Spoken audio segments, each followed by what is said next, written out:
High school sports, we've got it covered. Overtime starts now. Hello and welcome to Overtime, your Friday night home for high school football in the Rockford area. I'm Scott Leber. And I'm Regan Holgate. Our highlights are locked and loaded. We'll see if Stillman Valley could clinch at least a share of the Big Northern Conference Championship, and could Winnebago and Rockford Lutheran move closer to clinching playoff berths. And I'll spotlight a football player at DuPec who is a true inspiration, Jalen Nowd. But Scott, we've got to start in the Nick 10 where so much was on the line tonight. The schedule could not have played out any better for these final 2 weeks with the 3 teams in the hunt facing each other. We're going to start off at BOYLAN where the Titans hosted Guilford. These are the 2 teams trying to catch Belvedere North. Both teams came in with 6-1 records. The big storyline of this game, Guilford starting QB Skylar Wolf could not play due to an injury, and then his backup Jackson Noakes went out with an injury. So what do you do, right? Oh, we'll find out here in a minute. But BOYLAN QB Connor Dennis was healthy in the lineup and doing his thing here on the roll. Spots a man, and there's a really tough run there by Rasheed Johnson there. Here come the Vikings. This is what they had to do out of the Wildcat. Davian Black taking the snap, handing off to Javon Jones, who went nowhere. Right before the half, Dennis to Jamar Johnson. That's going to be a BOYLAN touchdown. It was 14-0 Titans. Third quarter, Black playing QB again, completes to Damian Hoffman, but not much happening there. BOYLAN's Rasheed Johnson getting the handoff. Huge hole there for Rasheed, and he's booking our way, and he is gone. 20-0 Titans at that point. Now, Guilford did score in the third quarter. Javon Jones here in for the TD. That made it 20-7, so this thing wasn't over yet, but then Rasheed Johnson in the fourth quarter gets another handoff, and he'll just carry a Guilford Viking defender with him right there in for the touchdown, and that sealed the deal as BOYLAN beat Guilford 27-7. 2 touchdowns for you, and that second one was an amazing run where you were just carrying a body along with you. Tell me about that touchdown. That touchdown, I was relying on my line and just kept running, kept my feet moving, and hope for the best. I knew Guilford was a very physical team, very strong on the line, so now that you've gone head-to-head with them, Yeah. what do you think of those guys? They were pretty physical. We actually made at practice. Well, we said at practice that they were going to be a physical team, and we said we needed to communicate, and we were coming physical with them too, also. So I'm glad that we did good and we came out physical to win this game. It was obvious you guys were shorthanded tonight, but how proud are you of the way the guys battled under the circumstances? Oh my God, dude! I mean, if Javon Jones isn't the offensive MVP in Nick 10, I don't know what's going on. Our offensive line and him, they brought it, going on to quarterback 3, and we're still moving the ball. I think I was so happy with how hard we competed. So happy on both sides. We got some stuff we got to clean up, obviously, but you want to talk about heart, playoff heart? I saw it tonight. All right, let's welcome in another guy who's got some heart, our Nick 10 analyst, Tim Bailey, to discuss this one. All right, Tim, let's start with BOYLAN's offense tonight. We saw the Titans make some big plays here. What did you think of their performance on that side of the ball? I think they did well on offense, despite the actual elements that everybody was faced with tonight with the rain. But they came out. They established a run very well tonight. They established the pass I saw in the first half as well. Nothing really surprised me. I knew BOYLAN, if they come to play, I know what type of offense that they have, and I know the things that they can do on offense. So, I was impressed with what they did offensively, again, due to the elements. And the biggest storyline of this game was Skylar Wolf not being able to play for Guilford. How much of a difference might have he made if he had played? I think he would have made somewhat of a difference. You could tell tonight that was a big part of their offense that they missed. They couldn't really get anything going in the passing game at all. And they were trying, but they just couldn't get it going. I know they went through like 2 quarterbacks. I think the second team quarterback came in. He was injured on the 3rd or 4th play of the game. And then also too, they have to go to their third string quarterback who, he came in and tried to do the best that he could do, but they really missed him tonight. I'm not saying that would have made a huge difference in the outcome of the game, but when you have your star quarterback out, that takes a lot away from your offense. Certainly does. All right, both of these teams have been very strong on the line of scrimmage all season long. What did you see in the trenches tonight? Well, I mean, BOYLAN's interior front, you got to give those guys credit. For the last couple of weeks, we've been talking about how stout and how stellar Guilford's defensive line has been. And they have, not taking anything away from their defensive line. But Boylan's offensive line, I'll tell you what, the running backs for Boylan, they need to be taking their offensive line out for dinner tonight or tomorrow night, whenever they can, because they did a phenomenal job of just actually opening up some really gaping holes, for Glover and for Johnson here. So, yeah, kudos to their offensive line. All right, Tim, we are going to keep you right here because there was another big Nick 10 game tonight that we wanted to discuss with you. Absolutely. That was Belvidere North playing at Harlem. Could the Blue Thunder lock up at least a piece of the Nick 10 championship? That's straight ahead after the break. You're watching Overtime. Smooth. Only once in the history of Belvidere North High School has a Blue Thunder football team won a Nick 10 championship. That was in 2014 when they tied Hononegah. Tonight, the Blue Thunder had a chance to clinch at least a tie for the championship this year. But it was no easy assignment. They played at Harlem. The Huskies are still battling to get into the playoffs. Harlem up 7-3 at this point. Austin Redmond spins. He looks to throw, finds DeAndre Young. He's going to make a few guys miss, and he'll run it all the way in. 14-3 now, Huskies. And wasn't just Young that was working. Cheerleaders had a lot to do tonight, too. North will try for 3 to end the half, but it's no good. Still 14-3 Huskies going into the third, and they are rolling. Direct snap goes to Young. He's going to find a hole. And, folks, I'm pretty sure you know how this one goes, and he's going to have to fight for it, but 69 yards to the house, and it's 21-10 Huskies. Harlem student section pretty gassed up on this one, but the Blue Thunder will have an answer. Nico Bertolino with the grab, and he's got nothing but daylight in front of him. 44-yard run, and Belvidere North has life. They trail 21-17. Fourth quarter now, Harlem trying to hang on. Another snap to Young, and he's gonna get shifty, finds another gap, and it looks like he's gonna take it all the way, but he'll get pushed out at the 15, and you know he wanted that one bad, shaking his head there. Huskies D-line coming up big with this stop from Tim Wessels, and Harlem has what it takes to send the Blue Thunder packing. 21-17, the final in McChesney Park, and Belvidere North is no longer undefeated. I feel amazing. You know what I'm saying? We just beat the best team in the conference, best record in the conference. The team plays hard. We played harder than them. I'm proud of our team. We just made a few adjustments and did what we do. I mean, we just talked about it last week about making mistakes on big plays. We had to eliminate that, and we did that tonight. So the updated Nick 10 standings on the top half now look like this. Belvidere North, I should say, has company on top. Both the Blue Thunder and the Titans are 7-1. Guilford and Hononegah tied for third at 6-2.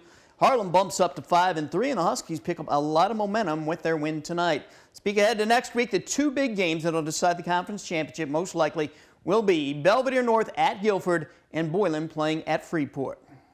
And we'll bring in Tim Bailey again. You know, Tim, I think we saw more fire from the Harlem offense tonight than we have all season.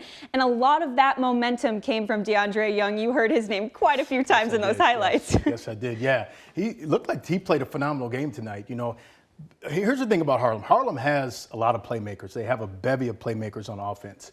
I've always known that since week one. I said 2 weeks ago that Harlem hasn't really looked like the Harlem. I can tell they want to do some things. They just haven't clicked. And I think tonight they clicked, as you see here. So, kudos to Harlem. It was a huge win. Beautiful pink jerseys, as you see here in the clip. I mean, I love them. I mean, I don't know, where can you get them? Do they retail them somewhere? I really do. They should stick with them, huh? Yeah, exactly. Look good, play good, right? Exactly. I mean, come on. Look good, play good. But Johnson, but this young man came up big.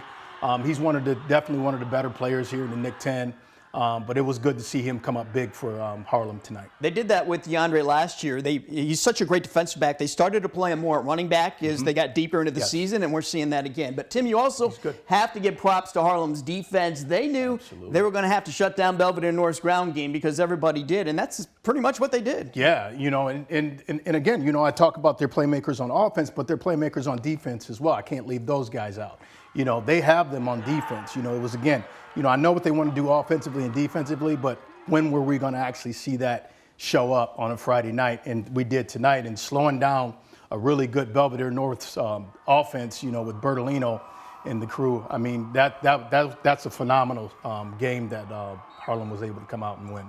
Belvedere North's got to bounce back next week, right? They got to play Guilford. That's a must-win now because the Titans are probably, pretty much a lock to win in their games. Yeah, and I think, hopefully, hopefully Guilford can get Wolf back, next week to really put that offense together. Because again, I know you asked me some questions earlier in the piece, about do I think that he would have made a big difference in the game tonight. But hopefully they do get him back because I did see some things that they were missing tonight against BOYLAN. Hopefully he can hurry back next week if he's healthy and, be ready to compete on Friday night. All right. Thank you, Tim. We will do this all over again next week as well. Always a pleasure, Mr. Bailey. Let's move on to the other Nick 10 action tonight. Jefferson took on Auburn. Both teams make Wyeth Stadium their home tonight. Auburn was the home team. Sebastian Bracious on the short pass. And I thought this was going to be batted by the Auburn defender there, but no, Joseph Alvarez has it. He fights off a defender, and he takes it in for a 40-yard touchdown. How about that? Auburn running back Patrick DeBose Jr. Try to tackle him. That's like tackling a refrigerator. It's pretty much impossible. It takes 3 Jayhawks to bring him down. It was a first down, but no points there. Bracious going to go on top again right over the middle, and he's got his man there. Tyler Gaines. Easy pickings for the touchdown. 2-point conversion attempt now for the Jayhawks. Again, this is still the first quarter. Bracious on the keeper, and he will take it in. Or rather, that's Alvarez, excuse me. So this was a wild game, folks. It just ended not all that long ago. 46-44. The Auburn Knights come back to take this one. Also tonight, Freeport took on East in Rockford. End of the first half, Freeport's Xavion Segner trying to add to the 16-point lead, launches it to the end zone, and it's a great catch made by Bryce Tessendorf, but they ruled he was out of bounds. That ended the half. Second half, East football to Wayne Phillips trying to will his team back, throws it up, and it's hauled in by Jameer Williams, who takes it into the end zone. Touchdown, E-Rabs. Fourth quarter, though, Freeport looking to end it. Denarius Jackson on the handoff picks up a big chunk of yardage here. I mean, we've heard him all season. He's just doing it again. Segner to the end zone again, this time caught by Dedrick Macon, and for the score, that made it 35-18 and put it out of reach. Freeport won it 42-18. In Belvedere tonight, Hononegah snapped a 2-game losing streak. The Indians defeated the Bucks 34-8. Coming up in a bit, we'll have an inspiring story on Dupec football player Jalen Nowd. But up next, highlights of tonight's big Northern Conference action. Could Stillman Valley nail down a piece of the conference championship, or would a hungry young Rockford Lutheran team make the Cardinals wait another week?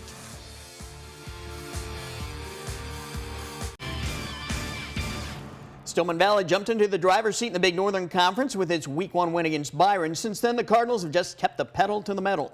They defeated their first 7 opponents. If they could get another win tonight at Rockford Lutheran, they'd secure at least a tie for the conference championship. But it was a pretty slow start for both offenses, but things finally got moving here for the Cardinals on the QB sneak from Braden Engel. And it's going to be a nice pickup for the junior, and that'll be a first down.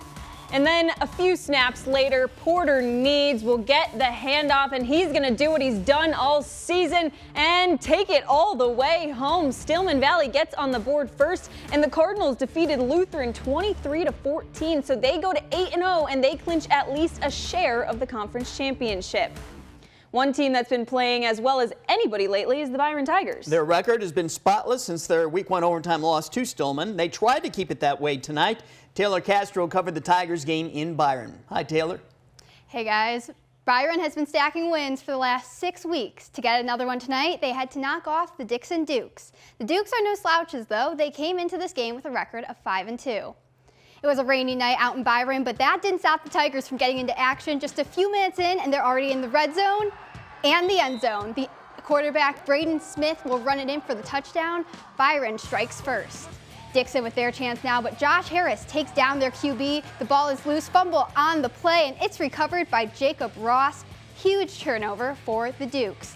It only gives BYRON more momentum. It's Smith again, and he's going to run with it, dodging Duke defenders. Going, and nobody can catch him. He takes it himself all the way to the end zone for the touchdown. That's a 45-yard run, folks. The Tigers went into the half up 28-7, but the Dukes come out of the locker room fired up. Third quarter now, Ethan Hayes will go long and snag the ball. What a catch. Same drive, and Dixon QB Tyler Shaner throws another dime. This one is to Nathaniel St. Pierre for the touchdown, but that'd be it for the Dukes. Byron beat Dixon 49-14. Both of these teams will wind up in the playoffs. The Tigers will close out their regular season next week by hosting Rockford Christian. Dixon will finish by hosting Rock Falls. Regan and Scott. Thanks, Taylor. Will we see Winnebago in the playoffs this year? The Indians look like a playoff team to me, but they were sitting on 4 wins at the start of tonight. They needed number 5 to give themselves a shot at the postseason. They went after it at North Boone, where the Vikings were out to play spoiler. Winnebago's football early on. Alec Weevil hands it off to Supreme Mohammed, who weaves through the trenches, spins, and breaks loose toward the open field for a 32-yard touchdown. He continues to be supreme week in, week out. Vikings possession next. Chandler Alderman. Remember, it was slick out there. Loses the handle on the ball, picks it right back up, though good recovery, finds Connor McCribbin for the 5-yard score.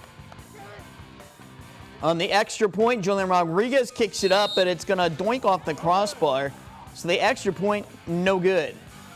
Indians coming back with the ball, 4th and 1 now. Weevil tosses to Muhammad, but the Vikings are ready. They make the big stop, a turnover on 4th down. Vikings now on 4th down. Julian Rodriguez takes the snap to punt it away. Indians got a piece of it. Did they ever? The ball floats up. Lucas Kalman scoops. Can he score? Nope, he stopped short, but what a play by the special teams. Bago did beat North Boone big, 41-12. Also in the Big Northern Conference, Genoa Kingston beat Rockford Christian 44-6, and Oregon takes Rock Falls 46-0. In the Northwest Upstate Illini Conference, Dakota beat West Carroll 66-0, while DuPec takes Galena 35-0, and Lena Winslow beat Stockton 52-8. Let's check out some 8-man football. Orangeville at South Beloit. First possession for the Sobos. Caden Myers going to keep it, and he finds the end zone. Sobos going to go for 2. The pitch to Lawrence Koska, and he will be in there. 8-0, the guys in red. Next kickoff by the Sobos, an onside kick. Caroms off a Bronco. It's loose, and the Sobos have it. Can they cash in? Caden Myers again on the keeper. Looks like the same play from earlier. Definitely the same result, another touchdown for the Sobos. They'll try another 2-point conversion. This time Myers will throw it, and Trudence Peterson has it. The Sobos ran away with this one, 58-22. Also in 8-man football, Amboy beat Aquin 42-14, and Milledgeville beat River Ridge 66-14, while Polo defeated Flanagan Cornell 64-0. In other games around the area tonight, Rochelle beat Plano 42-22, and DeKalb beat Nequaw Valley 14-0, while Sycamore takes LaSalle Peru 28-0, and Richmond Burton beats Harvard 49-0. Up next, it's our Overtime Spotlight segment. One DuPec Jr. has made a comeback in a big way. His uplifting story is coming up.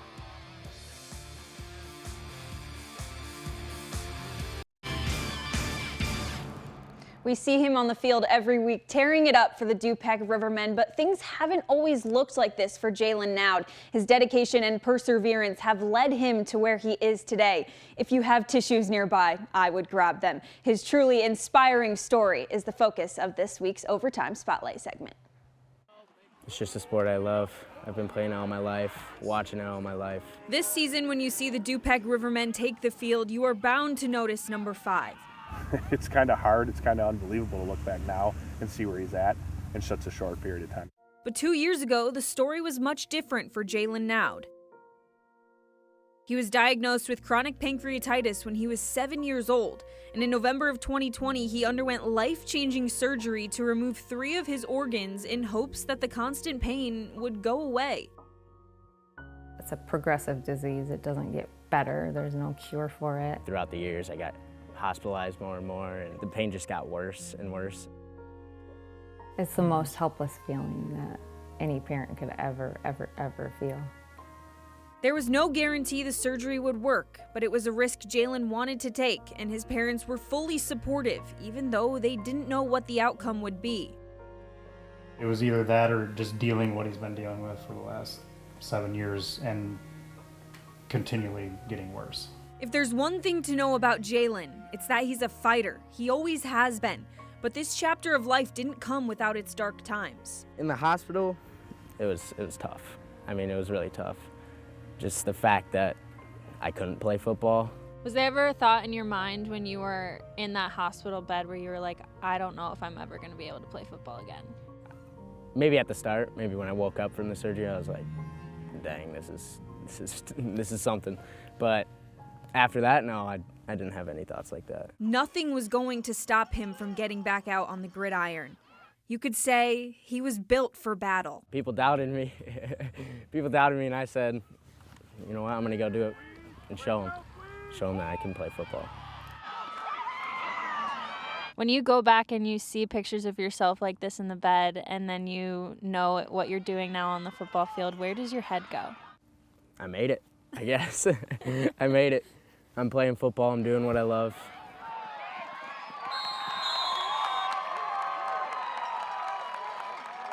Super proud and amazed, you know. That's not a lot of people could do what he's out there doing. Even though that feeling of fear may always be there when he's out on the field, it's nothing compared to what he's endured. Like, I always hold my breath when he gets hit sometimes, or when he's running the ball. It's like, but if he can get through what he's been through, he can get through that football game. No problem.